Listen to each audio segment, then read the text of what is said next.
So we're on the anniversary, WWE buying WCW as that all came together, and then the invasion storyline, all those sorts of things. But when you look back in history, Jay Hood, is WWE buying WCW a bright spot or is it a dark spot in wrestling history? It is a dark spot, but not because of WWE. It's a dark spot because WCW/NWA just mishandled and dropped the ball. I just think about the momentum that WCW had, where they were beating WWE in the ratings every Monday night, and Eric Bischoff just rested on his laurels. Became part of the show as part of the NWO, and on top of that, there was no second act. I understand that everyone loved Goldberg and everyone loved the NWO and Sting and the Horsemen, all that.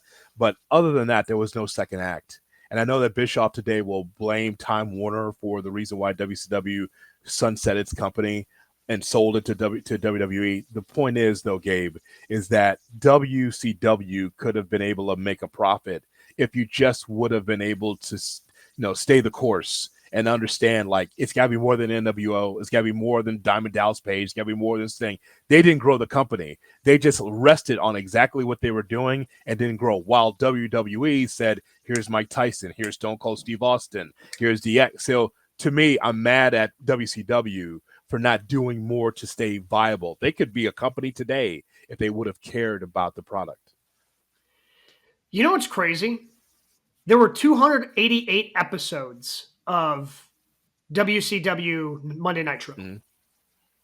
AEW, I believe, is now at 286 for Dynamite.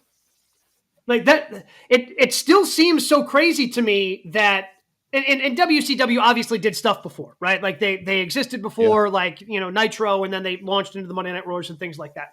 But it's just crazy to me to think about that the AEW is about to have more television episodes of Dynamite than exist of WCW Nitro.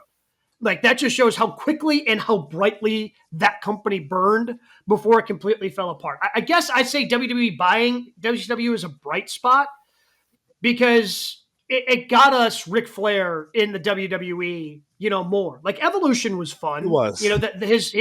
His first, I guess his first retirement match. I don't know officially how many of he's had, but that retirement match against Shawn Michaels at WrestleMania was a lot of fun. I think about that. I think about DDP and Booker T and their runs that they've had within. Again, putting the invasion storyline aside because that wasn't great. Like WWE kind of continuing some of those careers of those WCW wrestlers who eventually became even more legendary, starting from where they were in WCW, transitioning in WWE, I think was a bright spot. Now, what you're saying makes complete sense is everything was just so bungled and mismanaged, and I don't know how they managed to do that. But yeah, the WCW falling apart, a dark spot. And I know that Vince buying his competition led to some not great creative times in WWE. And some of the creative picked up once AEW came into the picture a handful of years ago because you actually had competition. You've got to pay it, you've got to be sharper. I think that in the 17, who killed WCW, documentaries that exist on, Vice and WWE Network and all that sort of thing.